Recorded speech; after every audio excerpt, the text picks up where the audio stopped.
Assalamualaikum warahmatullahi wabarakatuh. Kami dari kelompok 3 kelas akuntansi syariah 2F akan sedikit menjelaskan mengenai materi percakapan bebas bahasa Indonesia. Sebelumnya, perkenankan saya untuk memperkenalkan anggota dari kelompok kami. Yang pertama, Aas Larasati Gumilang dengan NIM 215221203. Yang kedua, Arum Ningsih dengan NIM 215221211. Yang ketiga, Ananda Atala Rania Insra dengan NIM 215221219. Yang keempat, Maliha Azahra dengan NIM 215221227. Yang kelima, Resti Widya Septiani dengan NIM 215221235. Selanjutnya, materi pembahasan kita kali ini adalah 1. Pengertian dan jenis-jenis percakapan. 2. Syarat dan manfaat percakapan. 3. Pedoman dan ciri-ciri percakapan. 4. Cara menyusun dan contoh percakapan dua orang atau lebih. Pengertian dan jenis percakapan. Pengertian percakapan. Percakapan adalah suatu bentuk komunikasi yang dilaksanakan oleh dua orang atau lebih untuk menyampaikan ide, pendapat, komentar, atau perasaannya melalui bahasa lisan. Manusia sebagai makhluk sosial perlu saling berkomunikasi sebagai bentuk interaksi, berhubungan, dan bekerja sama demi tercapainya tujuan bersama. Ada pula jenis-jenis percakapan. Jenis-jenis percakapan dibagi menjadi dua. Yang pertama yaitu percakapan struktur. Percakapan struktur adalah percakapan yang telah dipersiapkan dengan teks penghafalan dan lain-lain. Yang kedua ada percakapan spontan. Percakapan spontan intinya adalah percakapan yang sering dilakukan dalam kegiatan sehari-hari tanpa ada bantuan apapun dan juga tidak mengikuti aturan apapun. Materi yang kedua ialah syarat dan manfaat percakapan. Syarat percakapan. Yang pertama, memahami dengan benar maksud dan tujuan percakapan. Yang kedua, memiliki pengetahuan tentang topik yang dibicarakan. Yang ketiga, memiliki kehendak yang baik dalam percakapan. Yang keempat, menciptakan suasana yang nyaman dan tenang, serta harus menyampaikan argumen yang mudah dipahami. Yang kelima, bersikap jujur, tidak manipulatif, tidak mencari kelemahan dan kekurangan rekan percakapan. Yang terakhir, percakapan digunakan untuk membahas sesuatu secara langsung atau pembahasan yang sulit. Selanjutnya adalah manfaat percakapan. Manfaat percakapan dibagi menjadi 4. Yang pertama, secara pribadi. Meningkatkan rasa tenggang rasa serta mengembangkan kebersamaan dan hidup yang damai, saling menghormati dan saling percaya. Yang kedua, tempat kerja.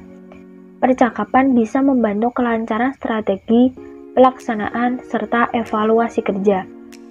Yang ketiga, masyarakat. Percakapan dapat menjadi sarana untuk saling memahami, menerima, dan kerjasama antar berbagai kelompok masyarakat yang berbeda latar belakang. Yang terakhir, keseluruhan hidup bangsa. Percakapan dapat memecahkan masalah nasional, merencanakan dan melaksanakan pembangunan bangsa, dan mengambil arah hidup bangsa menuju masa depan. Pembahasan yang selanjutnya yaitu pedoman dan ciri-ciri percakapan. Terdapat beberapa pedoman percakapan. Yang pertama, mulai percakapan secara tepat. Yang kedua, penyesuaian tema dengan mitra bicara. Yang ketiga, jika terjadi perdebatan pendapat, mulailah dengan persetujuan yang diikuti dengan kata tetapi. Yang selanjutnya, harus dapat memandang ucapan persetujuan dengan bijaksana. Dan yang terakhir, menghindarkan percakapan yang berkembang menjadi rerasan, gosip, atau rumor. Ciri-ciri percakapan. 1. Melibatkan banyak orang. Yang dimaksud adalah tidak dilakukan secara sendiri, tetapi banyak pelaku yang terlibat dari dialog tersebut, baik secara langsung maupun tidak langsung. Kemudian yang kedua, ada tanya jawab antara pewawancara dengan narasumber. Yang ketiga, dialog dapat dilakukan secara langsung ataupun tidak langsung. Yang keempat, adanya percakapan yang melibatkan antara pendengar dan penanya. Yang kelima, biasanya dialog interaktif ditayangkan langsung lewat televisi dan radio. Yang terakhir, dalam sebuah dialog interaktif, kita juga harus menggunakan prinsip 5W+1H. Langkah-langkah dalam menyusun teks percakapan. Yang pertama adalah menentukan tema atau topik percakapan. Yang kedua, menguasai tema yang telah ditentukan. Yang ketiga, menentukan jumlah orang yang akan terlibat dalam percakapan tersebut. Yang keempat, mengembangkan tema yang telah dipilih menjadi kalimat-kalimat. Yang kelima, menyusun kalimat-kalimat tersebut menjadi sebuah teks percakapan. Halo ya, lama nih gak ketemu. Gimana kabarnya? Baik, Mir. Kamu sendiri gimana? Wah, udah 2 minggu ya gak ketemu. Aku juga baik. Iya nih, 2 minggu kemarin kamu kemana aja? Aku cuma liburan biasa, Mir. Ke pantai Jogja. Wah, bagus tuh. Pasti pemandangannya indah deh. Iya, apalagi pas matahari terbenam. Semuanya serba jingga. Kamu 2 minggu kemarin ngapain aja? Aku juga liburan ke Puncak Bogor. Aku mau beli lauk sama Laras. Kamu kuliah sampai jam berapa? Hari ini ada 3 mata kuliah, paling baru selesai sore. Kamu nggak ada kelas daring? Nggak ada, tugas doang. Nanti habis ini aku kerjain. Kamu mau nitip-nitip nggak? Nitip masker dong, yang warna putih. Beli 1 pak ya. Bentar, ini uangnya. Kembaliannya buat beli cimol aja, nanti kita makan sama yang lain.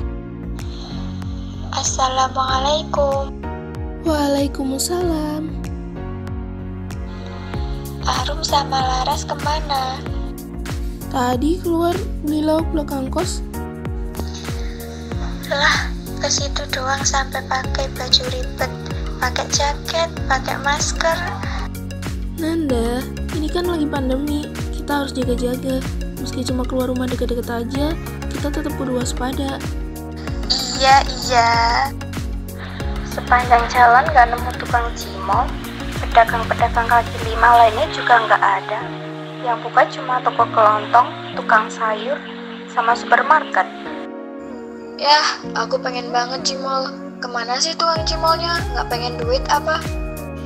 Mungkin dia lagi kesusahan. Sejak COVID-19 kan orang-orang diminta karantina di rumah. Sementara dia kehilangan pelanggan. Mencari nafkah tambahan susah. Duh, iya ya. Kasihan Pak Cimol. Semoga dia dan keluarganya baik-baik aja.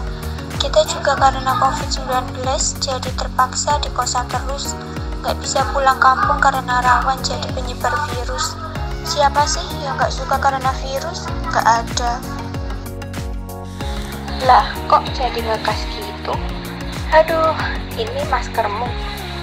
Dah, yuk kita makan dulu. Berdoa aja kita semua terhindar dari wabah ini. Amin.